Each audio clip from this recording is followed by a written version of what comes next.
ഇപ്പോൾ വരുന്ന വളരെ പ്രധാനപ്പെട്ട വാർത്തയിലേക്ക്. കണ്ണപുരം സ്ഫോടന കേസിലെ പ്രതി പോലീസ് പിടിയിലായിരിക്കുന്നു. അനു മാലിക് എന്ന അനൂപ് കുമാറാണ് പിടിയിലായിരിക്കുന്നത്.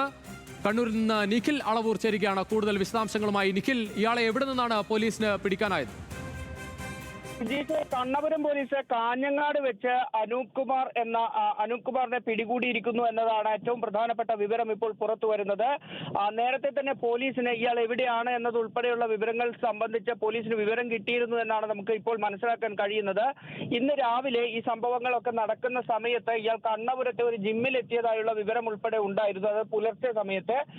അതിനുശേഷം ഇയാൾ കാഞ്ഞങ്ങാട് ഭാഗത്തേക്ക് പോയെന്നാണ് നമുക്ക് ഇപ്പോൾ മനസ്സിലാക്കേണ്ടത്. ഏതായാലും കാഞ്ഞങ്ങാട് വെച്ച് കണ്ണപുരം പോലീസ് ഇയാളെ ഇപ്പോൾ പിടികൂടിയിട്ടുണ്ട്. കണ്ണൂരിലെ ചാലാട് സ്വദേശിയാണ്. ഇയാളാണ് ഇത്തരത്തിൽ ഈ വീട് വാടകയ്ക്ക് എടുത്തിരുന്നത്. കീഴറയിലെ ഗോവിന്ദന്റെ ഉടമസ്ഥതയിലുള്ള വീട് ഇയാളാണ് വാടകയ്ക്ക് എടുത്തിരുന്നത്. ആ വീട്ടിലാണ് ഇന്ന് പുലർച്ചെ 1:50 സ്ഫോടനം നടക്കുകയും ഈ അനൂപ് കുമാറിന്റെ ബന്ധുവായ മുഹമ്മദ് അഷാം ഈ സ്ഫോടനത്തിൽ മരിക്കുകയും ചെയ്തത്. ഈ സംഭവത്തിലാണ് ഇപ്പോൾ അറസ്റ്റ് ഉണ്ടായിരിക്കുന്നത്.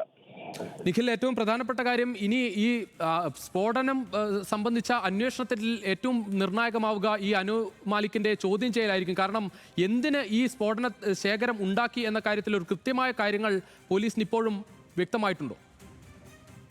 തീർച്ചയായും രുചീഷ്, അക്കാര്യത്തിൽ പോലീസിനെ സംബന്ധിച്ചിടത്തോളം വളരെ നിർണായകമാണ് ഈ അറസ്റ്റ് എന്നത് രുചീഷ് പറഞ്ഞ കാര്യം വളരെ ശരിയാണ്. കാരണം ഈ സ്ഫോടനത്തിന് പിന്നാലെ ഉയർന്നു വന്ന ഏറ്റവും പ്രധാനപ്പെട്ട സംശയവും അതായിരുന്നു. കാരണം ഈ പൊതുവെ ഇത്തരത്തിൽ പടക്കങ്ങളാണെങ്കിൽ അത് ആ പടക്കങ്ങൾ ഉപയോഗിക്കുന്നത് ഉത്സവങ്ങൾക്കും ക്ഷേത്രോത്സവങ്ങൾക്കും ഒപ്പം തന്നെ ഈ വിഷു പോലുള്ള മറ്റ് ആഘോഷങ്ങൾക്കുമൊക്കെയാണ്. പക്ഷെ അത്തരം ഒരു സീസൺ അല്ല ഇത്. അങ്ങനെ ഒരു സാഹചര്യത്തിൽ പോലും എന്തിനാണ് ഇത്രയധികം സ്ഫോടക വസ്തുക്കൾ അവിടെ നിർമ്മിച്ചു വെച്ചത്? അത് മാത്രമല്ല, ഉഗ്രസ്ഫോടന ശേഷിയുള്ളവയായിരുന്നു അതിലേറെയും. അതുകൊണ്ട് തന്നെയാണ് ആ വീട് തകരുകയും അതിന്റെ ഏകദേശം 200-300 മീറ്റർ ചുറ്റളവിലുള്ള വീടുകൾക്ക് കേടുപാട് സംഭവിക്കുകയും ഒക്കെ ചെയ്തത്.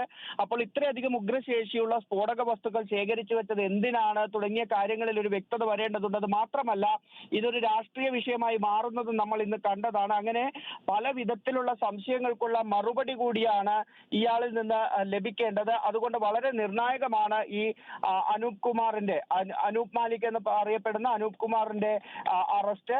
പ്രത്യേകിച്ച് നേരത്തെ ഇയാൾക്കെതിരെ നമ്മൾ രാവിലെ മുതൽ പറയുന്നത് പോലെ നിരവധി കേസുകളുണ്ട്.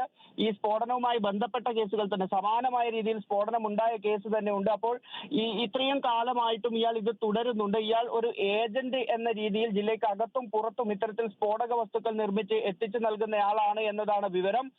അത് മാത്രമല്ല, ഇയാൾ ഈ പ്രവർത്തിക്കുന്ന ഇടങ്ങളിലെല്ലാം തന്നെ ലൈസൻസ് ഇല്ലാതെ ആരുടെയും കണ്ണിൽ പെടാതെ ഇത്തരത്തിൽ സ്ഫോടക വസ്തുക്കൾ നിർമ്മിച്ച് അത് ശേഖരിച്ചു വയ്ക്കുന്നതാണ് ഇയാളുടെ ഒരു രീതി.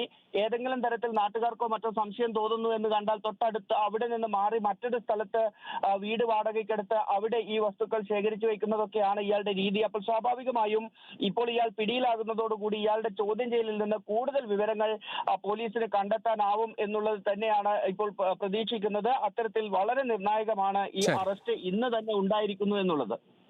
ശരി നിഖിൽ, എന്തായാലും കേസ് എടുത്തതിന് പിന്നാലെ തന്നെ പ്രധാന പ്രതിയെ പിടിക്കാൻ എന്തായാലും പോലീസിന് സാധിച്ചു. 200 മീറ്റർ അകലെയുള്ള വീടുകൾക്കടക്കം കേടുപാട് സംഭവിച്ച വലിയ ഉഗ്രസ്ഫോടനമാണ് കണ്ണൂരിലുണ്ടായത്. എന്തായാലും പ്രതിയെ ചോദ്യം ചെയ്തതിന് ശേഷമായിരിക്കും എന്തിനാണ് ഈ സ്ഫോടക വസ്തുക്കൾ ശേഖരിച്ചത് എന്ന് തുടങ്ങിയ സംശയങ്ങൾക്ക് എന്തായാലും ഒരു ദൂരീകരണം ഉണ്ടാവുക.